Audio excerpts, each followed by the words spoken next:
make it happen. Is that something that you needed to be this age to know how to properly manage your body? Because when you were younger, would you have just pushed yourself and maybe hurt yourself? Yeah, when I was young, I would have pushed myself, but at this point, you know that if you push yourself, you're gonna hurt yourself. So if you push yourself too much, you won't get an event. Now the event's here, I think the lead up you've mentioned a couple of times has been sort of up and down for you. Now that the fight itself is here, are you able to put, the 2 minute rounds out of your mind? Is it just about the fight itself now? Just about the fight itself now.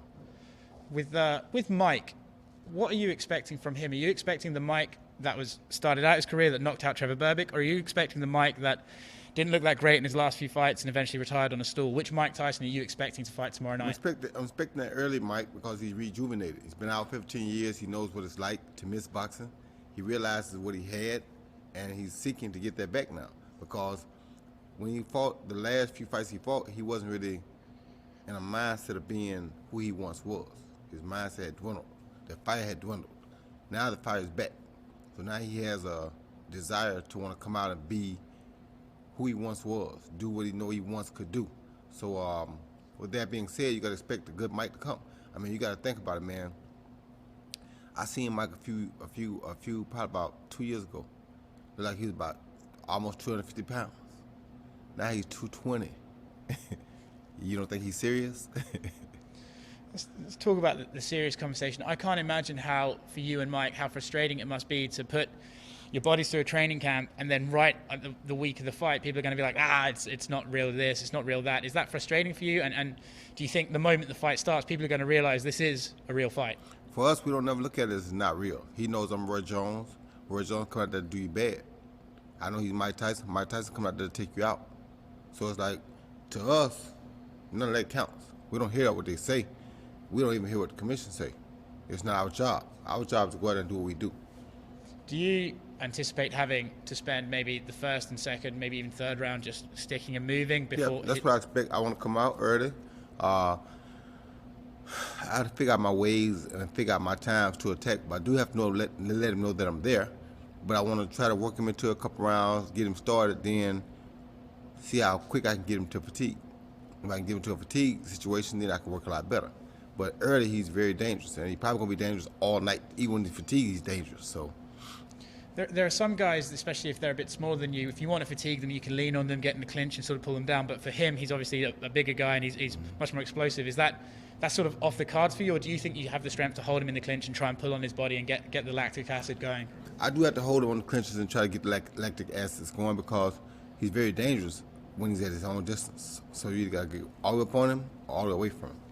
Is it different fighting a guy like Mike because you watched him in his prime, you know every combination he has, right? We know the punches he likes. So does that make it easier for you knowing, like, well, if this left hook's coming, the uppercut's probably coming after, or does it just make no difference at all? It makes no difference because you know it, but you don't know what speed he's going to be at. And that speed will be determined by who he is that particular night, how he's feeling that night. So it's like he know my combination somewhat too, but he don't know what speed or velocity I'm going to throw him at because I'm an off-speed thrower. You know what I mean? So you never know which one will have a zip on it, which one's not. Same with him.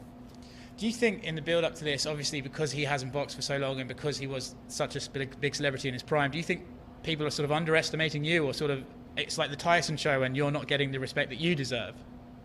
I don't really know. I don't really care because for me, I know I got to go out and be the best me that I can possibly be. And that's all my goal is. So what people think about it, y'all must have forgot.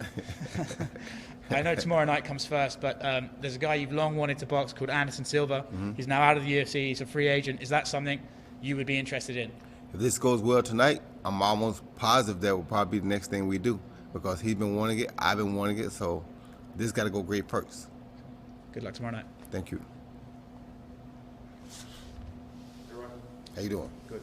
We were just talking to Badu Jack. He's 37 years old. He was saying he can't imagine ever fighting at 50, 51. He can't imagine going this far. What would Roy Jones have said, like, say, after the second Antonio Tarver loss or something, if you'd said, you're still going to be fighting at 51 and you're going to be fighting Mike Tyson? I wouldn't have thought I was going to be fighting Mike Tyson, but if you put it like that, I said, well, you're probably right. Because if I ever get an opportunity to fight Mike Tyson, I'm probably not going to say no. Did you imagine you'd be going at 51 still? No, I did not. No clue, no way in the world. I thought it was over with. I thought I was done at 50. How has getting older been different than you thought it was going to be? Just that, I mean, I can't believe that I'm able to maintain my speed. at 51 years old, because at 51 I'm still faster than 95% of the boxing world, and it shocks me when I watch it. I'm like, how in the world can this be? But it's the craziest thing ever. But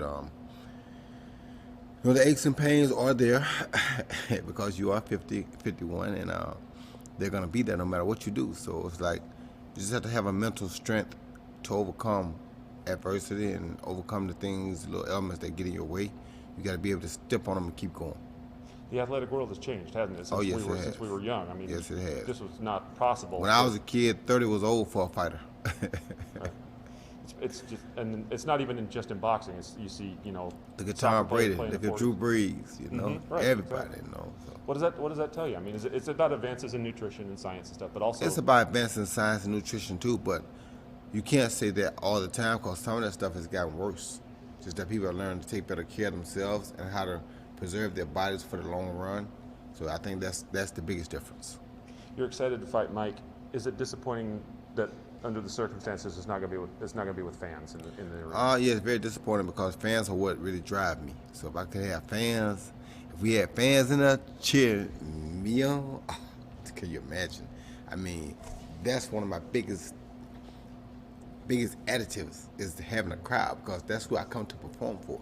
Now, don't get me wrong, there'll be an audience all over the world that will be watching, and I try to relate to those people too. I got to try to remember that, because sometimes having them there reminds you about the ones that are watching, because you're getting an immediate reaction from the ones who are there, and their reactions go for everybody that's watching. Now you don't have that immediate reactions of the ones that are there, so it's kind of like going to be hard. You got to make a note to yourself, remember, the world is watching. You still got to entertain the world, not just these people here. What will be a success for you coming out of tomorrow? A success would be to look good, to not get caught with nothing stupid. Just be me. If I can see myself being me, that's success. Thank you, Ro. Thank you. How are you, Roy? Good. Talk to us about how you ended up coming here. It's a long journey about, obviously, Mike needed an opponent, and there were a lot of names to consider, but what made you the best opponent for him?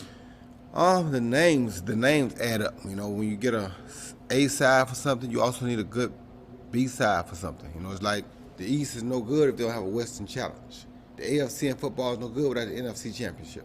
You understand me? National League, American League baseball. Every side you gotta have. Every time you have something good, you gotta have an equal but opposite force. Mike Tyson, unpredictable, crazy, entertaining, exciting. Who else over there? Roy Jones. Crazy, entertaining, exciting. Wow. When you mention that, the world went crazy. I mean, if you think about it, brother, you can announce any fight you want to announce. But none has ever come along and broken the pre-sale pay-per-view records. What does that tell you? People are anticipating what they're going to see Saturday night. So who other than me should have been chosen for an opponent? Now, what would have been bad is if I would have looked at it and said, oh, no, I'm too old, I don't want to get hurt, and ran from it. But it's not about me. You understand me? It's about people being in a bad situation right now. People wanting something, wanting to see something to give them hope. People want to be positive. Well, I'm here to give that hope. So it's like, it's the biggest opportunity of a lifetime for me, the biggest challenge ever for me, but we're facing that right now in life. You understand me? So why not take that challenge right now and be a positive for the people that are stuck inside and can't do nothing, or that are losing their businesses, or wish they had an opportunity to do something good. A lot of families are going to be together. It's Thanksgiving weekend. For those who will be paying the $50, what kind of a match and product will they expect as far When as you get the Roy fight goes? Jones, you're going to get your money's worth. You can believe that. And you were the fighter of the decade in the 90s, and at one point you guys were on a collision course to fight each other. Do you wish that you just had that chance in your absolute prime, so you could have really shown what you're capable of? I do, yet God's time is the best time. If this is the time for it, then this is the time for it. So it's like, I would have liked to have did it back then, but God knows best. And now must be the right time, because it happened at a time where you almost can't say no. The whole, not just us, the whole world needs it more than we do. The world wants it. The world's starving for entertainment right now. The world is starving for positivity right now. You know, the world is starving for being back together right now, especially this country. So it's like right now is the perfect operative time to have a fight of this magnitude. And lastly, is this the new chapter of your life? No. Exhibition fights moving forward? No. Listen. Too many people want to beat me up anyway.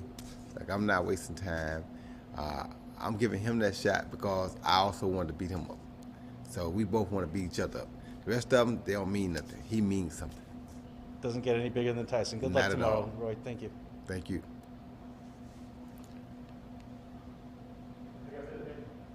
Eh? Good. Thank y'all.